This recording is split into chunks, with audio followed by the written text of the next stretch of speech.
So I was quite lucky. I'm doing a theory PhD, so I can work from home very easily. You know, even before lockdown, I would often work from home, maybe 1 or 2 days a week.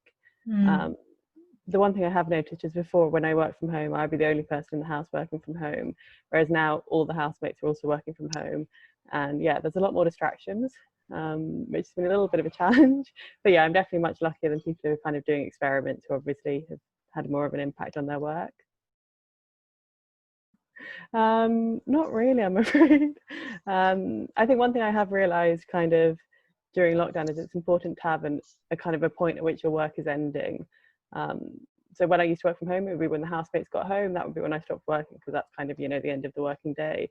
But once we were all working from home, it was kind of, there was no nice divide. It would kind of just drift into working later and later in the evening and kind of never unwinding. So yeah, now I'm trying to be a bit more disciplined about that. Yeah, so we used to never really do virtual meetings. We'd always just, you know, have meetings when we're all in the office.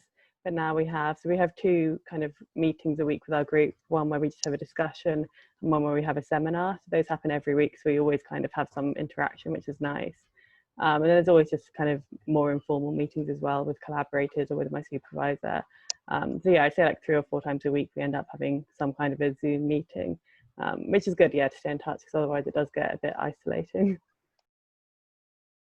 Yeah, we've had a couple. So we actually, so we're having one next week. One of the PhD students has just released his first paper, so we're going to all get together and kind of have a kind of virtual pub and play some games over Zoom. So that should be fun.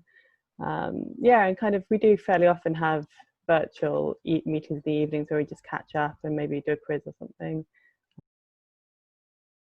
So I try and get up kind of by 8 at the latest, otherwise it drifts later and it gets very unproductive. So yeah, I normally get up at 8, try and do some exercise before breakfast. I normally work from kind of 10 till 1 in the morning. And yeah, my mornings, I tend to not have meetings in the mornings. I tend to like my mornings being able to concentrate and get into work. We quite often have lunch meetings, so either to have a seminar or to talk through what we're working on. And I like to go for a walk after lunch, just because otherwise you've been in the house all day and it kind of, it gets a little bit monotonous. So yeah, I'd like to go for a walk after lunch. In the afternoon, I'll quite often have a meeting with a collaborator, either one of the postdocs or PhDs in the group or my supervisor. And then again, go back to trying to work on the theory, trying to prove some theorems or read some papers. And yeah, I try and stop work kind of by 6 or 7, because otherwise, as I said, it just drifts into the evening and it becomes hard to unwind. I have found like it's towards the end of lockdown, I've started trying to exercise in the morning rather than the evening, and it's made a big difference to our productivity, which is good, because yeah, before I just kind of get up, have breakfast, not bother getting dressed and work in my pajamas, which I don't know, something about being in your pajamas, you don't get anything done. Well, at least I don't get anything done. Yeah, sure. So yeah, this is the desk I work on. Nice. We're lucky we've got a balcony outside, so also sometimes we can work on the balcony when it's sunny, which is nice.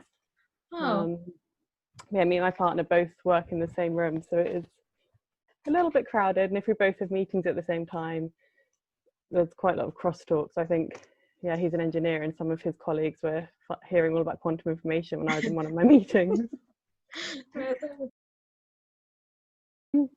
not an anecdote. One thing that has been, I think, a positive of lockdown is that we have weekly seminars with our group, and normally we invite external speakers, and normally we're limited to speakers who are in the UK, because obviously paying for flights and stuff just isn't feasible every week.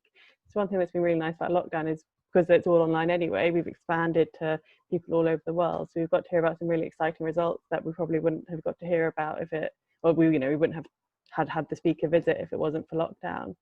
So yeah, there's been obviously something that's been difficult, but that's been a definite positive from lockdown.